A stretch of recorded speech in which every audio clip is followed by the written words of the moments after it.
देखिए यहाँ पे बोला गया है कि दो क्रेन है और दोनों जो क्रेन है काम तो एक ही कर रही हैं। क्या काम है इनके पास में कि 2000 kg का एक कार है, उसे इन्हें उठा के रखना है। कितनी हाइट पे रखना है? 3 मीटर की हाइट पे।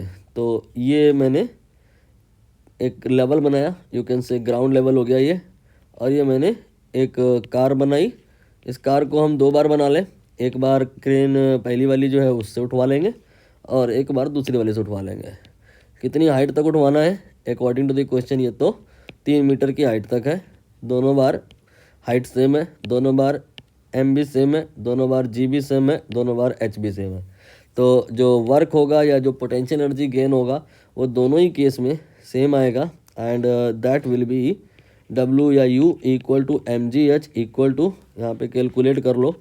यहाँ पर एम दिया है 2000, तो ये हो गया 2000 इंटू जी की वैल्यू 10 ली है मैंने और एच 3 है, तो ये आपका आ जाएगा 6 और इसके बाद 4 जीरो आ जाएंगे। तो इतना वर्क इस क्रेन के द्वारा किया जाएगा। किस क्रेन के द्वारा? दोनों ही क्रेन के द्वारा। दोनों ही क्रेन सेम अमाउंट ऑफ काम कर रही हैं। अब इसके बाद में इन्होंने कहा है कि इफ़ इफ़िशेंसी ऑफ इंजन, जो ट्रेन में इंजन लगा है वो दोनों ही के लिए बराबर है। मान लेते हैं इफ़िशेंसी 50% है, ठीक है। तो इसका मतलब क्या होता है? इसका मतलब ये होता है कि ट्रेन जो अगर 100 जूल की एनर्जी देगी तो 50 जूल की ही यूज़ हो पाएगी, उससे जो कार है ना उठा ली जाएगी। तो इसका मतलब ये है कि अगर हमको 50 जूल एनर्जी खर्चा करनी है कार को उठाने के लिए, तो क्रेन से 100 जूल की दिलवानी पड़ेगी।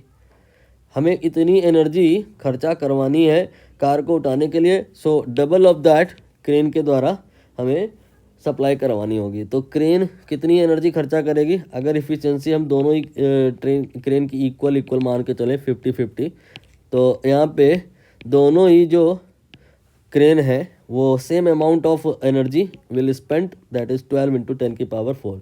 तो इसमें तो आपको कोई संदेह होना ही नहीं चाहिए कि दोनों ही ट्रेन जो एनर्जी सप्लाई करेंगे दैट विल बी इक्वल। क्या इससे आसपास कोई आंसर है?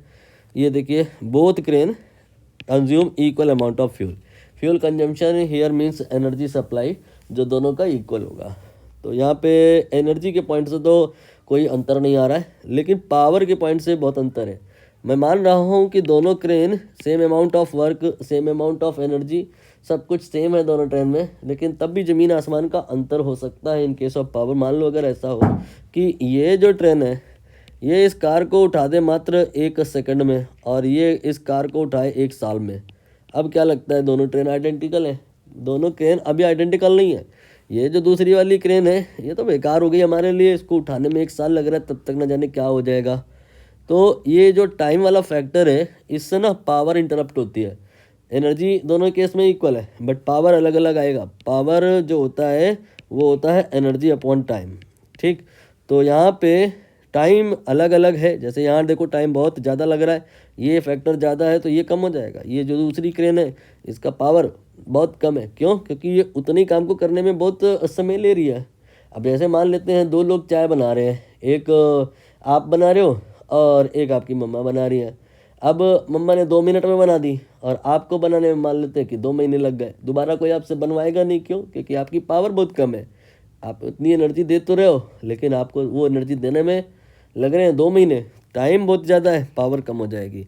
तो पावर के पॉइंट से अगर हम बात करें तो यहाँ पर पहले वाले केस में 1 मिनट है, दूसरे वाले केस में 2 मिनट है। तो P1 जो आएगा something energy and divide by time that is 1, and P2 के केस में समथिंग एनर्जी डिवाइड बाई 2। तो ये पावर है इसमें और ये पावर है इसमें। तो ज़्यादा कम एक बार आप देख लो, यहाँ टाइम ज़्यादा है तो पावर यहाँ पे लेस आएगी, और इधर वाले केस में जो क्रेन है ना उसका पावर ज़्यादा है। मिलता जुलता आंसर देखो, power supplied by the crane ये मोर है, देख लो ये मोर है। तो यहाँ पर 2 ही आंसर सही निकल के आए हैं, तो बी और एक सी, बाकी गलत है।